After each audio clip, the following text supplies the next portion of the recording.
வாங்க நேயர்களே, இன்றைக்கி சசிஸ் கிச்சனில் தயிர் வடை செய்கிறது எப்படின்றத பார்ப்போம். அதுக்கு தேவையான பொருட்கள், ஒரு கப்பு வந்து உளுந்தை வந்து 2 மணி நேரத்துக்கு இல்லைன்னா 3 மணி நேரம் ஊற வச்சுட்டு, அது கூட வந்து மிக்சிலேயோ இதுலேயோ போட்டு அரைச்சி வச்சுக்கோங்க. நம்ம எப்போவுமே வடை செய்கிற மாதிரியே தான். கொஞ்சம் வந்து மைதா மாவு போட்டுக்கோங்க. 2 ஸ்பூன் வந்து உளுந்து அரிசி மாவு போட்டுக்கோங்க. அதுக்கப்புறம் வந்து வெங்காயம், இஞ்சி, கொத்தமல்லி, கருவேப்பிலை, புதினா, மிளகு, பச்சை மிளகாய் இருந்தால் பச்சை மிளகாய் போட்டுக்கோங்க. அது உங்களோட தேவைக்கு ஏற்ற மாதிரி, நீங்கள் டேஸ்ட் எப்படி சாப்பிடுவீங்களோ அதே மாதிரி. உப்பு போட்டுக்கோங்க, பெருங்காயம் கொஞ்சம் போட்டுக்கோங்க.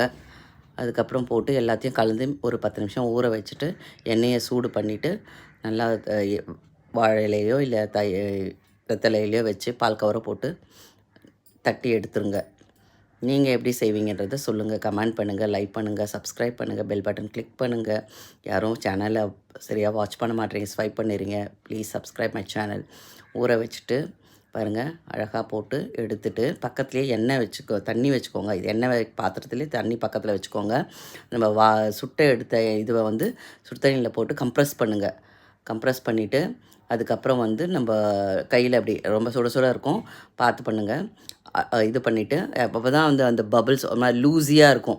ஸோ நம்ம தயிர் இதெல்லாம் கொஞ்சம் அப்சர்வ் ஆகும். இதே வந்து தயிர் நல்லா விட்டுக்கோங்க. தயிரில் விடும்போது என்ன பண்ணுங்கள், கொஞ்சம் பெருங்காயமும் சீரகப்பொடியும் போட்டுருங்க. ஆனியன் போட்டு கொத்தமல்லி கருவேப்பிலை போட்டு நல்லா சோக் பண்ணி வச்சுருங்க. உங்கள் அன்பானவங்களுக்கு கொடுத்து பரிமாறுங்க. நீங்கள் எப்படி செய்வீங்கன்றதை கமெண்ட் பண்ணுங்கள். உங்கள் ஃப்ரெண்ட்ஸ் அண்ட் ஃபேமிலிக்கு ஷேர் பண்ணுங்கள். Please like my channel. Thank you lot.